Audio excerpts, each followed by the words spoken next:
I've been driving trucks for over 15 years. I've seen all kinds of things on the road, beautiful sunrises, dangerous weather, and even strange people. But nothing compares to what happened on that dark stretch of Highway 34 a few years ago. It was a cold November night, the kind where the air feels heavy and you can almost smell the snow coming. I was hauling a load of industrial supplies from Denver to Kansas City. The road was quiet, just the way I liked it. The hum of the engine and the occasional crackle of the CB radio were my only company. Around midnight, I saw a sign for a rest stop up ahead. My stomach growled. I hadn't eaten since early afternoon. I decided to pull in for a quick bite and a cup of coffee. The rest stop looked deserted, just a couple of dim streetlights in a small building with a vending machine inside. I parked my rig, grabbed my thermos, and walked toward the building. The silence was unsettling. No other vehicles, no signs of life. Just the sound of my boots crunching on gravel. Inside, the vending machine buzzed loudly, the only sound breaking the eerie stillness. I grabbed a stale sandwich from the machine and sat on a bench outside to eat.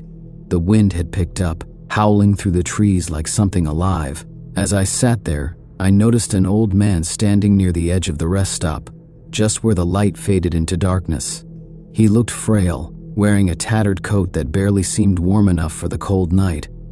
His face was hard to make out, but I could feel his eyes on me. I nodded at him, trying to be polite.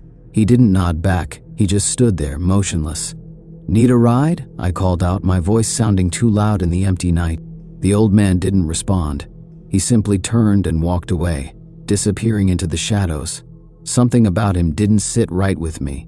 I finished my sandwich quickly and decided it was time to hit the road. Back in the truck, I locked the doors and started the engine. The rest stop disappeared in my rearview mirror, and I felt a little better once I was back on the open road. About 30 minutes later, I noticed something strange. My headlights caught a figure standing on the side of the road. It was the old man from the rest stop. My heart skipped a beat. There was no way he could have gotten here before me. I slowed down, trying to get a better look, but as I passed him, he vanished. "What the hell?" I muttered, my hands gripping the wheel tightly. I turned up the radio, hoping some music would calm my nerves. But no matter how loud I played it, I couldn't shake the feeling that I wasn't alone. Another hour passed, and I started to convince myself I had imagined the old man. Long hours on the road can mess with your mind. That's when I heard it, a faint tapping sound coming from the back of the cab. Probably just a branch or something, I told myself.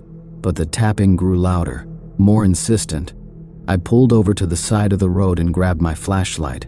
Climbing out of the cab, I walked around to the back. The wind whipped through the trees, making it hard to hear anything else. I opened the trailer doors, half expecting to find some animal that had hitched a ride. But the trailer was empty, just like it had been when I left Denver. The tapping stopped. I closed the doors and locked them, my hands shaking. As I turned back toward the cab, I saw him again, the old man standing on the side of the road, watching. This time, his face was clearer, illuminated by the truck's taillights. His eyes were hollow, empty pits, and his mouth twisted into a grin that didn't belong on a human face. I didn't wait to see what he would do. I bolted for the cab, jumped in, and floored the gas. The truck roared to life, and I sped down the highway, my eyes darting between the road and the mirrors. He was gone. For the next hour, I didn't see another car, another person, nothing but the empty road ahead. My heart finally started to slow, and I thought maybe I had outrun whatever that thing was. But then, the CB radio crackled to life. "Breaker 19, Breaker 19, you got your ears on?" It was a deep, raspy voice, one I didn't recognize. I hesitated before picking up the mic. "This is Big Red. Who's out there?" There was a pause, then the voice came back. "Just a friendly traveler. You should have stopped for me." My blood ran cold. "Who is this?" I demanded, my voice shaking. The radio went silent. I drove faster, my hands gripping the wheel so tightly they hurt. The highway stretched endlessly in front of me, the night darker than I had ever seen it. Then, in the distance, I saw a pair of headlights coming toward me.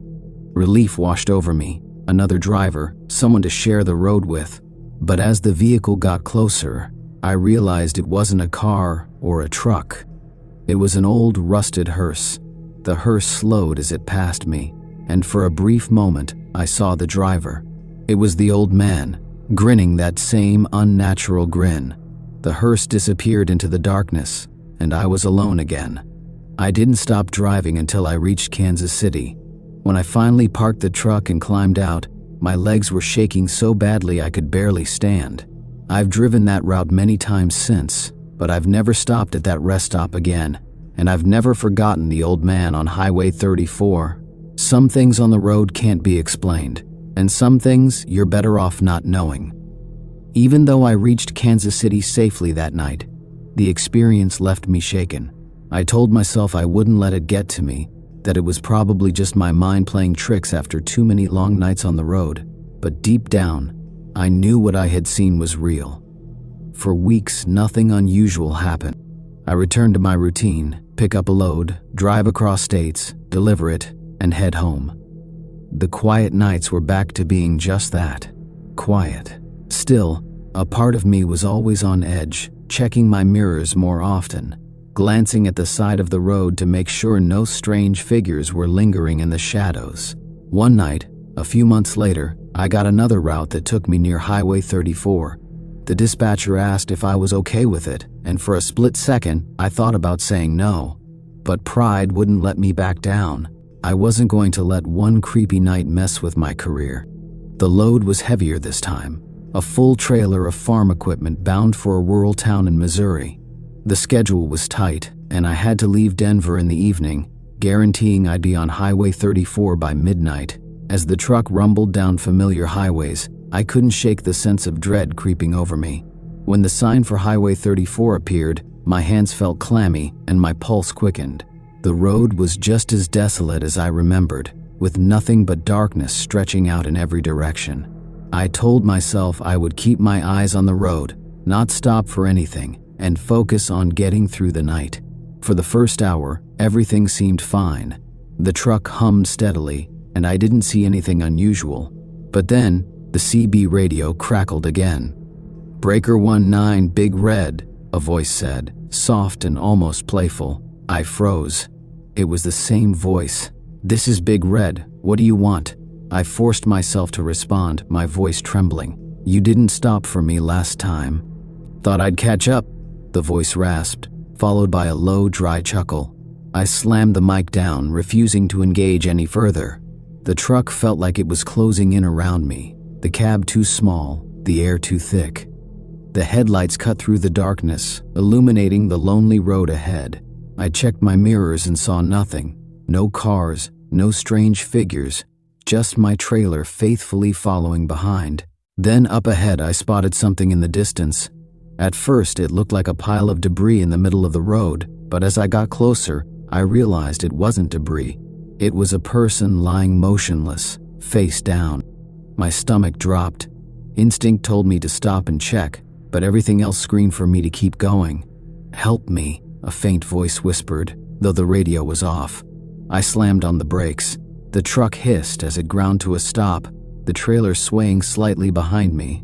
My heart raced as I stared at the figure lying in my headlights. It didn't move.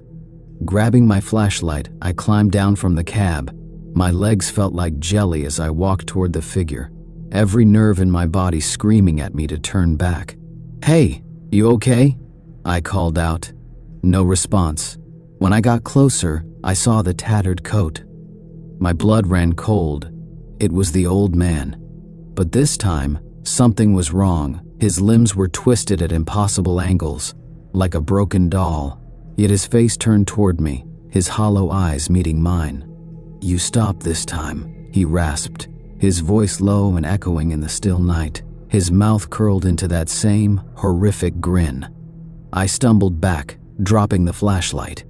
The beam spun wildly, illuminating his face, his unnaturally long fingers, and something worse, dark shadowy figures moving just behind him, emerging from the trees. I bolted for the truck, my breath coming in panicked gasps. Behind me I could hear footsteps, too many footsteps coming fast. I threw myself into the cab, locked the doors, and jammed the gear shift into drive. The engine roared as I sped down the highway, the trailer swaying violently behind me. In the mirrors, the road was empty, but I couldn't shake the feeling that I wasn't alone. The CB crackled again. "You can't outrun us," the voice said, this time deeper, more guttural. The lights inside the cab flickered, the dashboard flashing erratically. The steering wheel felt like it was pulling against me, trying to veer off the road. "No!" I shouted, gripping the wheel with all my strength. The headlights suddenly cut out, plunging me into darkness. I couldn't see the road, the truck, or anything around me. And then, nothing. I woke up hours later, the truck parked neatly in a rest area miles from where I had been. My hands were still gripping the steering wheel, and the trailer was untouched, but when I checked the cab, I found something that wasn't mine. A single tattered coat, folded neatly on the passenger seat. I quit long-haul trucking a week later.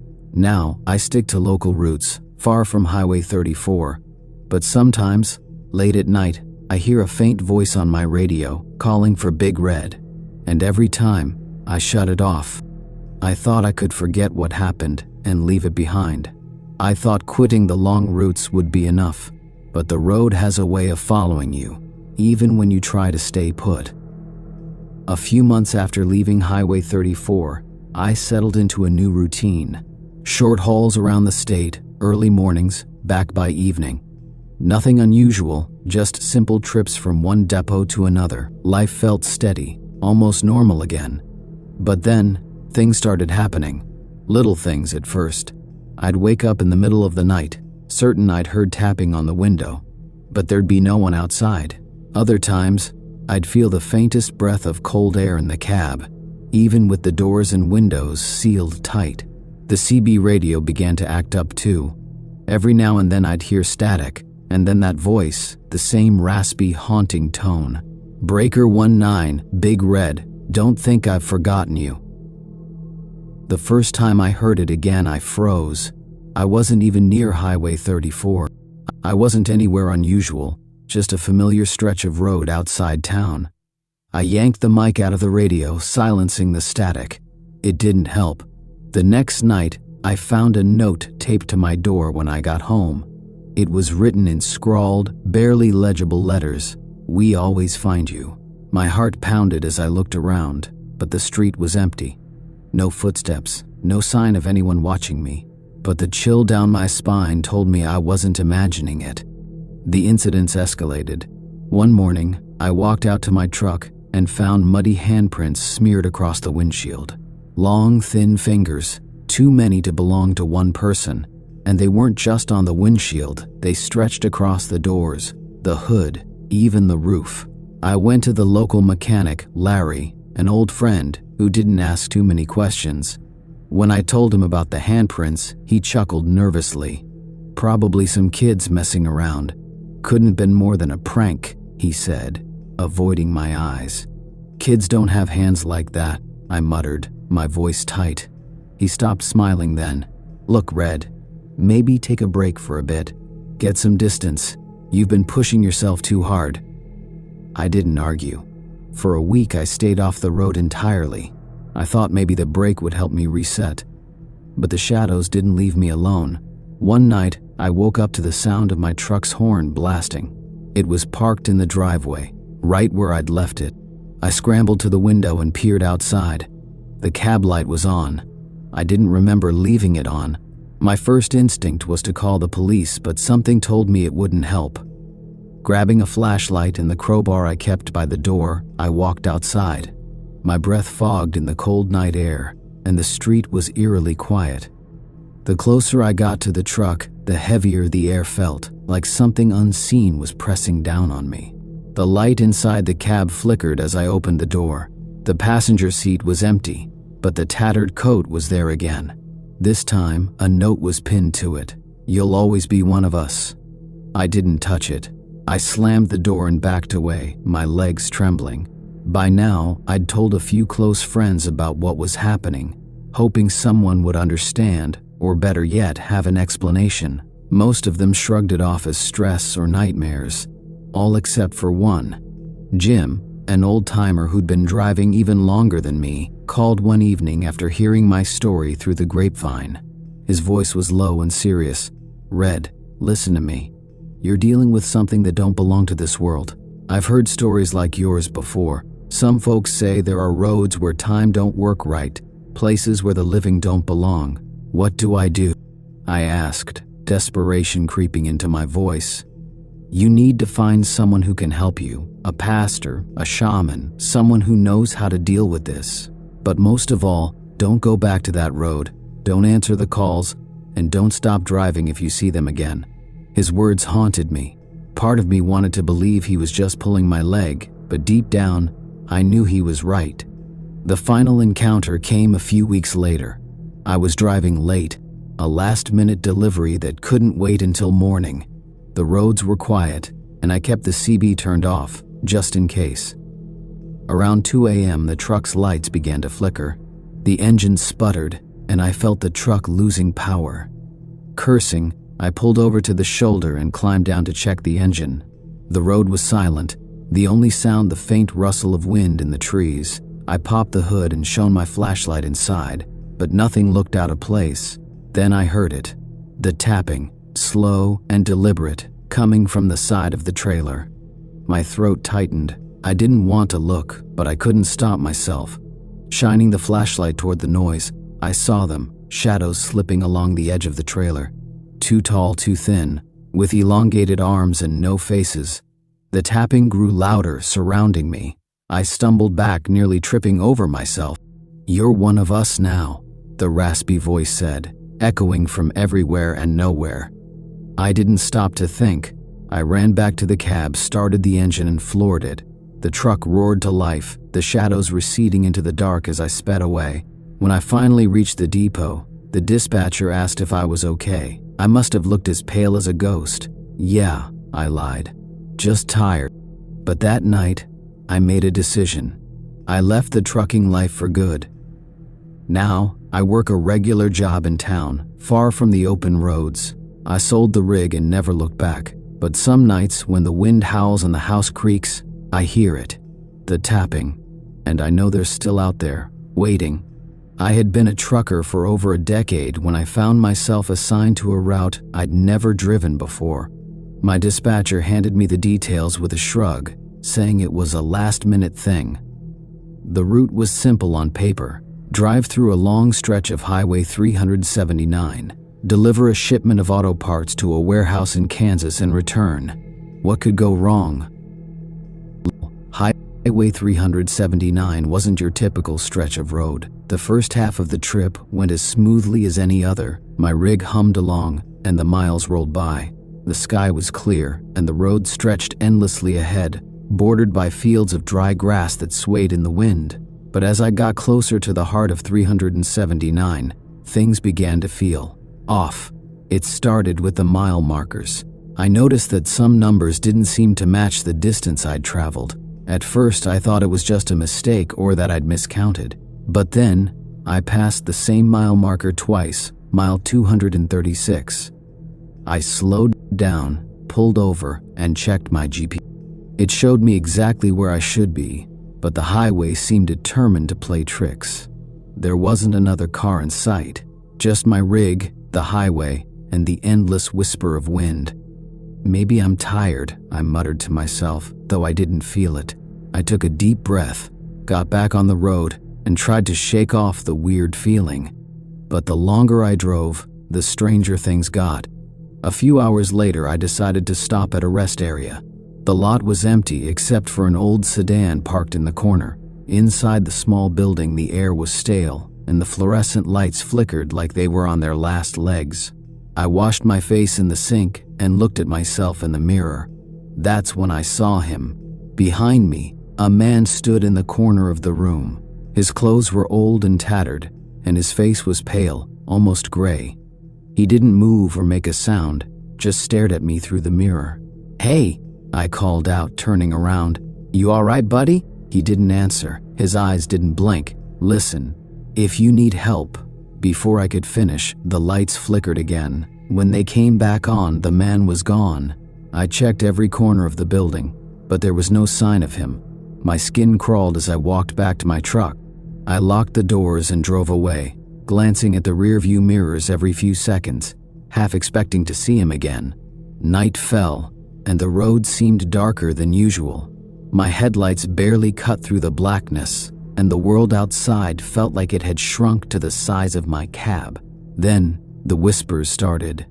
At first, I thought it was the wind, or maybe my mind playing tricks. But the longer I drove, the louder they became. They sounded like voices, low and raspy, speaking words I couldn't understand. I turned on the radio to drown them out, but all I got was static.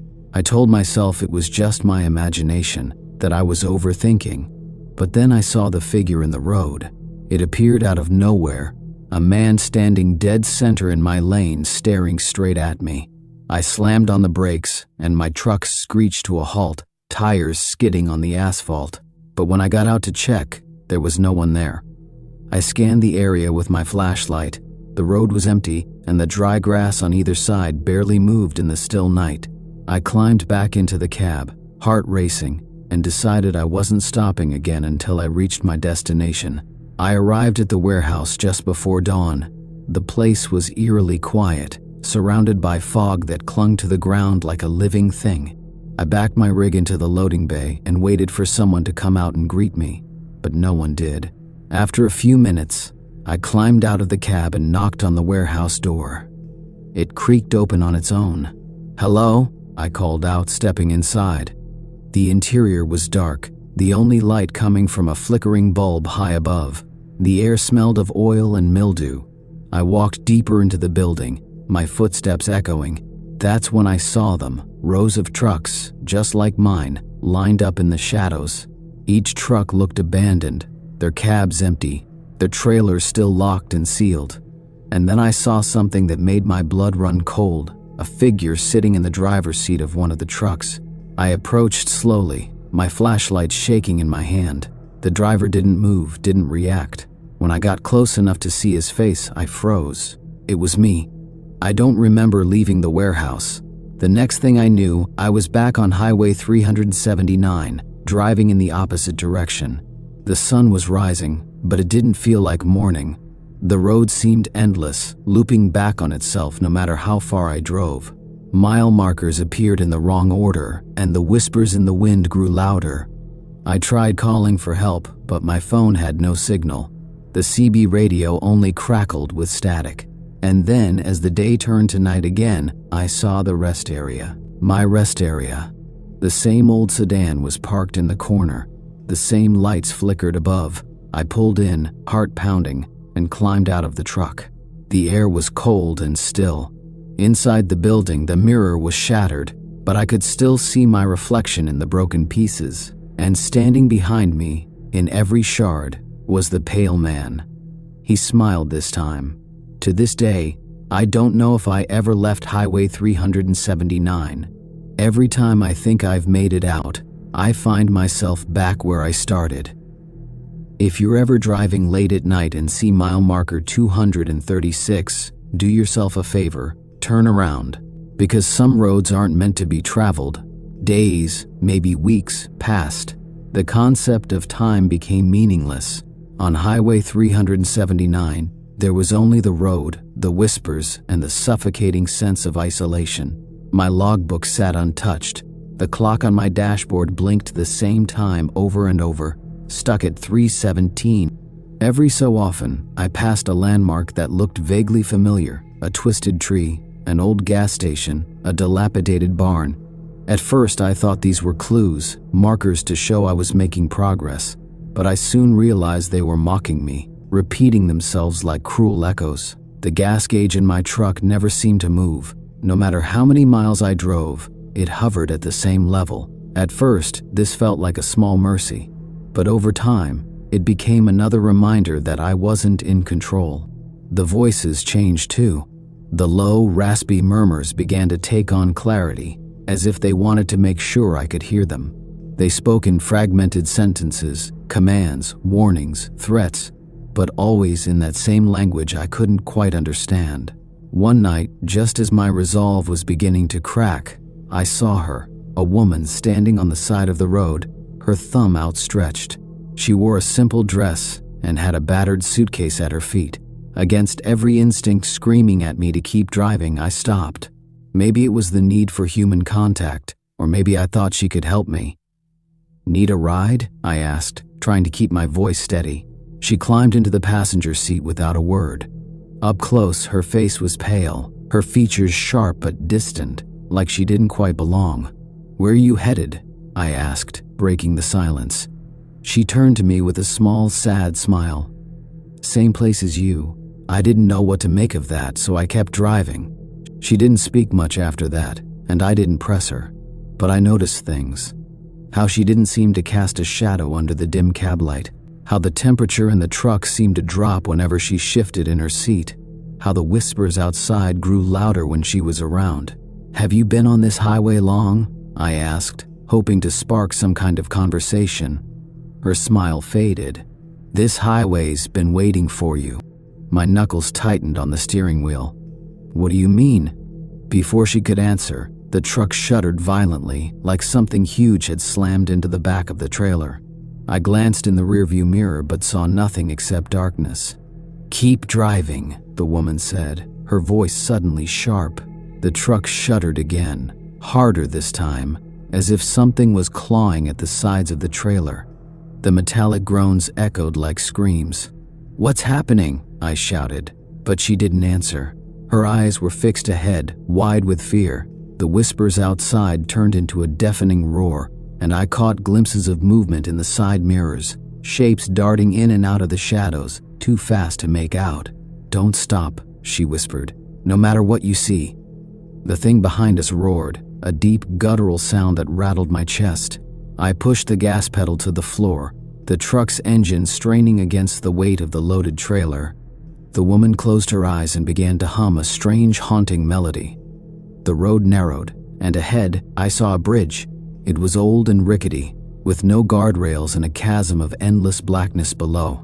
"That's the way out," the woman said, her voice barely audible over the chaos. "That thing's going to catch us before we make it," I shouted, my heart hammering in my chest. She turned to me, her eyes suddenly calm. "Trust the road." I didn't have time to argue. The thing behind us was gaining, its snarls growing louder, its massive form now visible in the rearview mirror, a grotesque amalgamation of shadow and teeth, its claws tearing at the asphalt as it charged. As we reached the bridge, I held my breath and drove straight onto it. The planks groaned under the truck's weight, and the entire structure swayed precariously. The creature followed, its massive claws splintering the wood. "Faster!" the woman urged, her voice rising. The end of the bridge was just ahead when the creature lunged, its claws scraping the back of the trailer. The entire truck jolted, and I felt the bridge beginning to give way beneath us. With a final surge of speed, we made it to the other side. Behind us, the bridge collapsed, taking the creature with it. Its roar faded into the darkness below. The moment we crossed, the world around us changed. The oppressive darkness lifted, replaced by a soft golden light. The road stretched ahead, normal and mundane, with no mile markers playing tricks. The woman let out a shaky sigh. "You made it." I pulled over, my hands trembling on the wheel. "Who are you?" I asked, turning to face her. She smiled again, that same sad smile. Just someone who didn't have a chance to leave. Before I could say anything else, she opened the door and stepped out. I watched as she walked away, her figure fading into the horizon. I don't remember how I got back to the yard. My dispatcher was furious, saying I'd been gone for over a week without any explanation. I didn't try to explain. What would I even say? Every now and then, I hear about other truckers disappearing along strange stretches of highway. Some turn up days or weeks later, dazed and confused. Others are never found. I don't take those routes anymore. I stick to roads I know, avoid anything that feels off. But sometimes, late at night, I hear whispers in the wind and see shadows darting in my mirrors. And I know that Highway 379 isn't done with me yet. The days following that terrifying ordeal on Highway 379 felt like a blur. No matter how hard I tried, I couldn't shake off the sense of dread that lingered in the back of my mind. Even when I parked my rig for the night, the weight of what had happened seemed to follow me, lurking in every shadow. I couldn't look at the truck without feeling a chill, as if it knew something I didn't. The truck was fine, of course, no visible signs of damage from that creature, but somehow it felt wrong, like it wasn't just a vehicle anymore. I hadn't seen the woman again, and part of me felt relieved by that.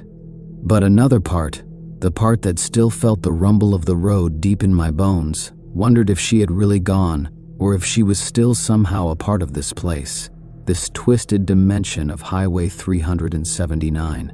Then one day, it happened.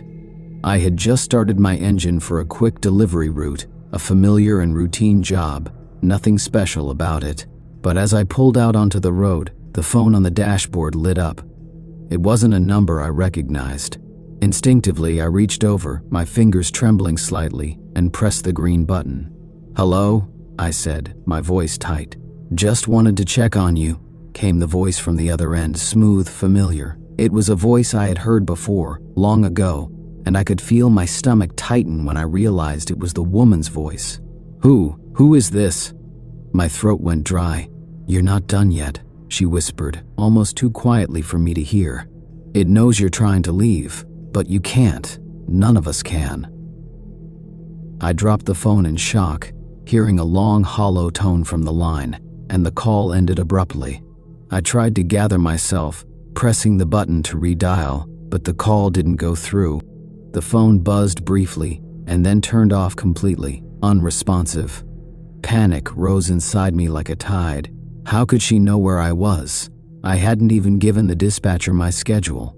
I tried to push the thought aside, but deep down, something told me I had never truly left the grip of Highway 379, and this phone call proved it. As I continued down the road, my eyes darted between the rear view and the road ahead. The miles, which had once felt comforting and endless, were now a series of haunting markers. Then, without warning, the landscape began to change, slowly, almost imperceptibly at first. A soft pull in the air around me seemed to shift, like I was being guided somewhere, though I didn't want to admit it. The sky darkened as I entered a wooded section, trees rising on either side like sentinels guarding some hidden secret. The further I went, the more familiar it became. I had seen this stretch of trees, this stretch of road before. I should have turned around. I should have trusted the eerie sense of wrongness creeping up my spine. But instead, like I always do when something seems to call to me, I followed it. Eventually I saw it. There, at the edge of a broken stretch of pavement, a small sign swayed gently in the wind, revealing the words I dreaded the most. "Welcome to Highway 379.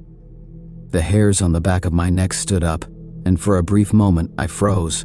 I knew it was too late to turn back now. I had no control. The truck rolled forward on its own, against my will. I tried to turn the wheel, pump the brakes, anything, but my hands were glued to the wheel, frozen in place. Every movement felt heavy, like the truck was dragging me along, pulling me into something darker, deeper. I had returned. I couldn't fight it. This was the pull I couldn't outrun. Highway 379, a place that traps you, forces you to travel forever. You don't know if it's a nightmare or reality. You don't know if it's trying to show you something or make you forget. And then, I heard it, a faint humming. That same eerie melody, the one I had heard before. The one the woman hummed when I picked her up on that hellish stretch. It wasn't coming from the radio. It was coming from the back of my truck. I had been alone for so long, and I hadn't noticed how things had shifted inside the cabin. I hadn't realized until now, until the humming began to grow louder, that someone was in the back. Something had crawled into my life without permission. The truck shifted suddenly, like something, or someone, was moving in the trailer, shifting the load. My mind raced, and every instinct in me told me that what was in the back wasn't supposed to be there. Without thinking, I pulled over, my heart pounding in my chest.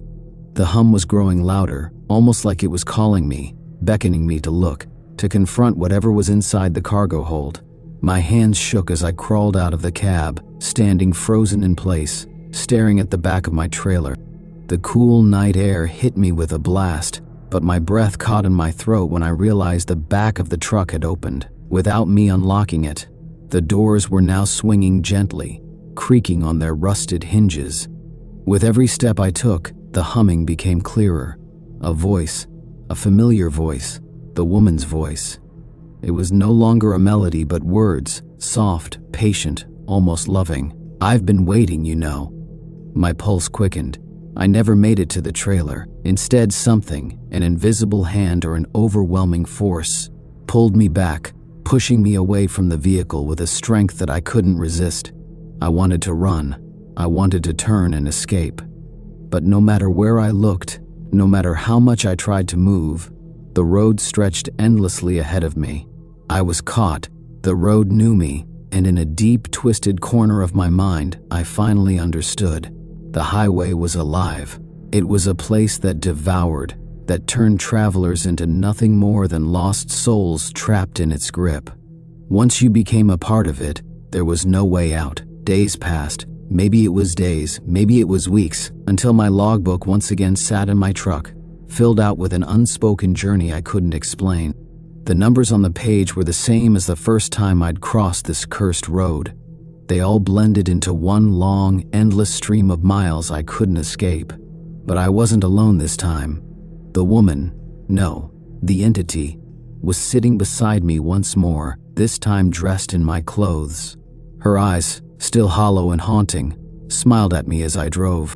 "You didn't really think you could escape, did you?" she whispered. I opened my mouth, but no words came out.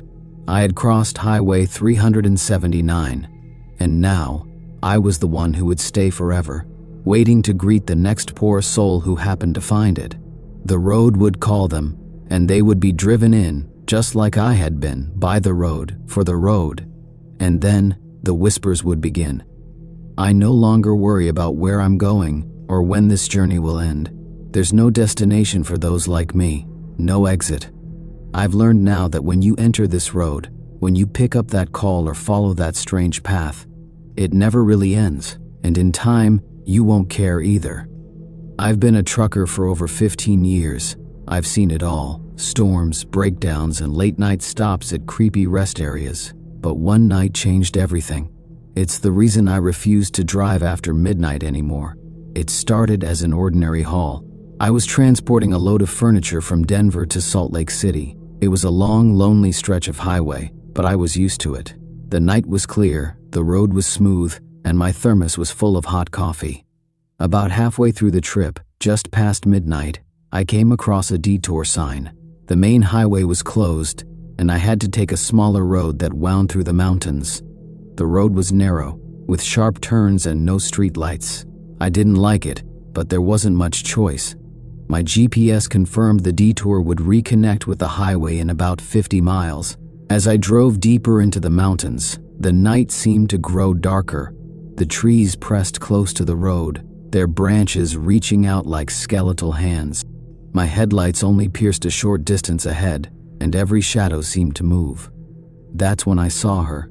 She was standing on the side of the road, waving her arms. A young woman in a tattered dress, barefoot, with wild hair falling over her face. At first, I thought she was in trouble. I slowed down and pulled over, but as I got closer, something felt off. Her skin was pale, almost glowing in the headlights. Her eyes were wide and unblinking. "Are you okay?" I called out, leaning out the window. She didn't answer. Instead, she pointed down the road, her hand trembling. Then she screamed, a blood-curdling wail that echoed through the trees. I hit the gas and sped away, my heart pounding. I kept checking the mirrors, but she wasn't chasing me. Still, the scream lingered in my ears. I tried to shake it off. Maybe she was just a crazy hitchhiker. I told myself to focus on the road. About 10 minutes later, I spotted something in the distance. At first, I thought it was another car, but as I got closer, I realized it was a figure standing in the middle of the road. My stomach dropped. It was her, the same woman. It was impossible. There was no way she could have gotten ahead of me. I slammed on the brakes, my truck screeching to a halt just feet from where she stood. She didn't move, didn't flinch, just stood there staring at me with those wide, empty eyes. I grabbed my flashlight and stepped out of the truck, keeping the door open behind me. "What the hell is going on?" I demanded. She tilted her head, like she didn't understand. Then she whispered something, so soft I almost didn't hear it. "Turn back." "What?" "Turn back," she screamed, her voice echoing louder than before. I didn't wait to find out what she meant. I jumped back in the cab and locked the doors. As I drove away, I saw her in the rearview mirror. She was standing in the same spot, watching me until she disappeared into the darkness. The road seemed to stretch forever. The GPS kept saying I had 30 miles to go, but it felt like I wasn't getting anywhere. Then I noticed the clock on the dashboard. It was stuck at 12:47. No matter how far I drove, the time didn't change. That's when the voices started. They were faint at first, like whispers in the wind, but soon they grew louder. I couldn't make out the words, but they sounded angry, desperate. I turned off the radio, but the voices didn't stop. They seemed to be coming from everywhere, inside the cab, outside the truck, even from the trailer. I gripped the wheel tighter, my knuckles white. "It's just your imagination," I muttered. But deep down, I knew it wasn't. Then, the lights went. My headlights, dashboard, and interior lights all died at once. I was plunged into total darkness. The truck kept moving, but I couldn't see a thing. Panic surged through me as I fumbled for the emergency lights. Just as suddenly, the lights came back on, and that's when I saw them. Figures lined the road, dozens of them. They were all pale, with hollow eyes and tattered clothes, just like the woman. They didn't move, didn't blink, just stood there watching as I drove past. I wanted to stop, to turn around, but something told me not to. I pressed on, my heart racing. The figures grew thicker, crowding the edges of the road. Some of them reached out, their fingers brushing against the truck as I passed. One of them climbed onto the side mirror, staring at me through the glass. I screamed and swerved, throwing the figure off. My truck veered dangerously close to the edge of the road, but I managed to regain control. When I looked back, the figure was gone. Finally, the GPS announced I was approaching the highway. Relief flooded over me as I saw the familiar green sign marking the exit. But just as I turned onto the ramp, I felt a jolt.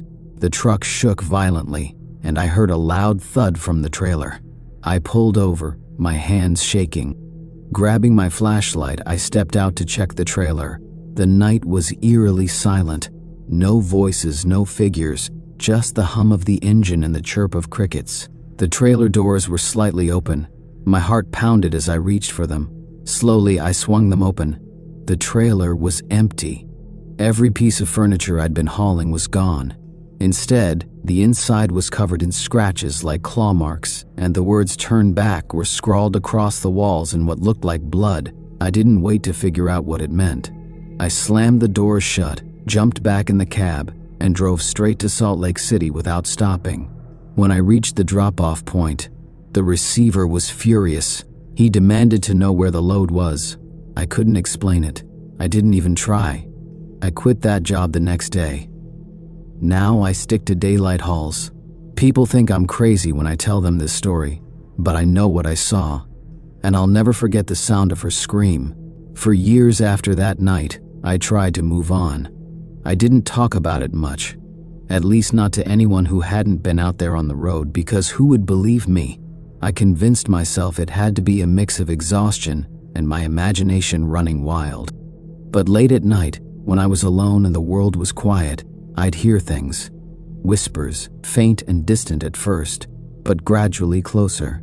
I'd get cold chills, like someone was standing behind me, though no one ever was. I never drove past midnight again, but the memory followed me like a shadow. One night, almost 5 years after the incident, I got a call from Jim, a fellow trucker and an old buddy of mine. We used to swap stories and stay in touch during long hauls. His voice was shaky, nothing like the tough guy I knew. "Hey," he started, then hesitated. "You ever drive Route 84 near the mountains?" My blood ran cold. "Why are you asking?" I've been seeing things, man," Jim confessed. I was out on a haul, middle of the night, and there's this woman standing in the road. What did she look like? I asked, already knowing the answer. Pale, real pale, tattered clothes. She didn't speak, just screamed. I gripped the phone tight. Turned back, didn't you? Yeah, he said. How'd you know? I couldn't answer. My throat felt dry. Jim paused, then said something that made my stomach drop. After I passed her, I kept seeing people all over the road. Hundreds of them. It felt like they were following me. And then my cargo was gone. I told Jim everything. My story, the scratches, the voices, the clock freezing, every detail. By the end of the call, we were both silent for a while. Neither of us had an explanation, but it was clear we weren't dealing with anything natural. A few weeks later, I heard that Jim had quit trucking. He'd taken a job at a local warehouse, swearing off the open road for good. It made me feel less alone, but it also raised questions. If both of us had experienced this, how many others had too? And why was that stretch of road cursed? I started digging. During my downtime, I looked up local legends and old news reports about the area near that detour. What I found was chilling. Years ago, before the highway was built, a small town had been nestled in those mountains. It was a mining town, bustling at first. But a series of accidents in the mines took the lives of nearly 100 workers. Many blamed poor safety conditions, but others whispered about something more sinister, an ancient spirit or curse tied to the land. As if that wasn't bad enough, the town itself suffered another tragedy. A massive rockslide crushed half the settlement, killing dozens more. Survivors abandoned the town, leaving it to nature. Some said the spirits of those who died in the mines and the slide never left, trapped in the mountains, seeking revenge on anyone who disturbed them. My blood ran cold as I read these stories, the words echoing in my mind, "Turn back." I wish I could say I left it there, but the truth is, I became obsessed. I had to understand what had happened to me, to Jim, and to anyone else who might have crossed that cursed stretch of road. Against my better judgment, I started driving that route again during the daytime, thinking it might be safer. At first, nothing happened. The detour signs were gone, the road empty. I passed through the area with no incident, but each time I drove through, I felt a growing sense of unease, like the mountains were watching me. Once, I even thought I saw something out of the corner of my eye, a figure standing just beyond the tree line. But when I looked directly, it was gone. Then came the last trip. It was late afternoon, not quite dark yet, when I got caught in a storm. The rain came down in sheets, blurring my vision and pounding against the truck. My headlights barely cut through the gloom, and the road was slippery and treacherous. As I rounded a curve, I saw it, a figure standing in the middle of the road, illuminated by lightning. It wasn't the woman this time. It was a man, tall and broad, wearing an old miner's uniform. He held something in his hand, a rusted pickaxe. I slammed on the brakes, skidding to a stop. By the time I looked up again, he was gone. But when I glanced in the rearview mirror, I saw him standing at the back of the truck, staring straight at me. The whispers started again, louder this time. Voices that sounded like they were inside the cab, screaming for help, for vengeance. The truck shook, as if something, or someone, was clawing at the sides. I floored the gas, the tires spinning before they caught traction, and sped down the road. As I reached the base of the mountain, the storm abruptly stopped. The sun broke through the clouds and everything was calm. But when I pulled into a rest area and checked the trailer, I saw it again, the scratches and the words, "Turn back." That was the last straw. I retired a month later and took a job dispatching instead of driving. I haven't been on that road since, and I never will. But sometimes, late at night, when I close my eyes, I still hear their voices, whispering, screaming, and I wonder, if I hadn't turned back, what would have happened to me?